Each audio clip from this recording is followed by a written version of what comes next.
often the paintings start, like the idea is sparked from a memory of another painting, and then I start working out these sketches in a sketchbook, and refining them over a period of maybe a month or two. I'll be painting along, and then I'll be like, oh, Canaletto's water would look really good here. I'll paint Canaletto's water. And so, obviously I can't paint Canaletto's water. It's just not in me. But I'll paint, like, my memory of Canaletto's water as best I can.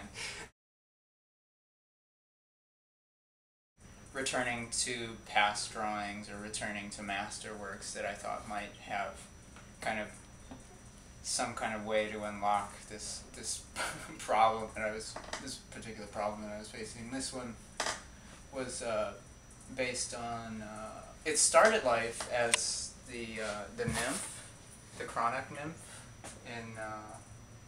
at the National Gallery. That's kind of where the basic composition came from.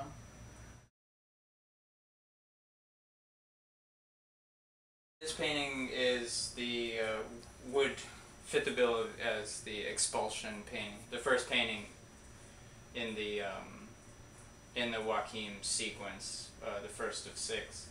And in the original painting, he's being expelled from the temple because he's childless and old.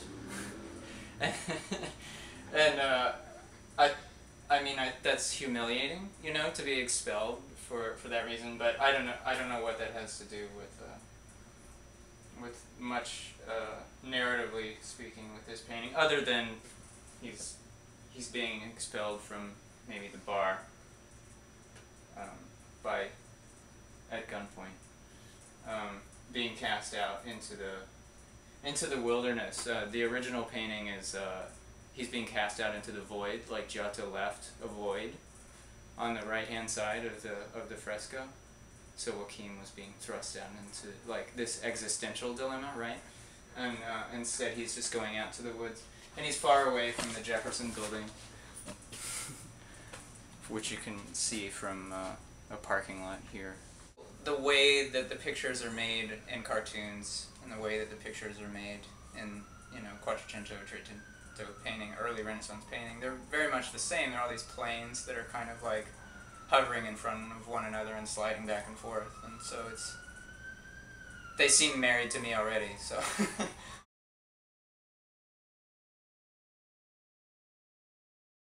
And I just stuck some coral in there as for good measure.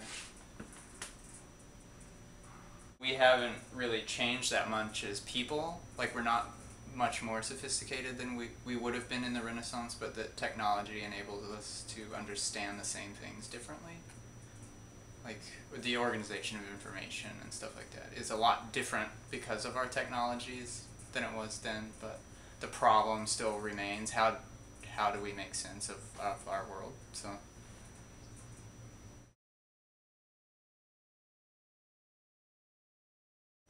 Like, it's something I feel like people can approach without overthinking it. Keep them abstract, keep them from being human in a way, like that they're made of folds, they're like stovepipe figures made of folds and hats, and they're not entirely conscious creatures, they're just acting with a lot of self-interest.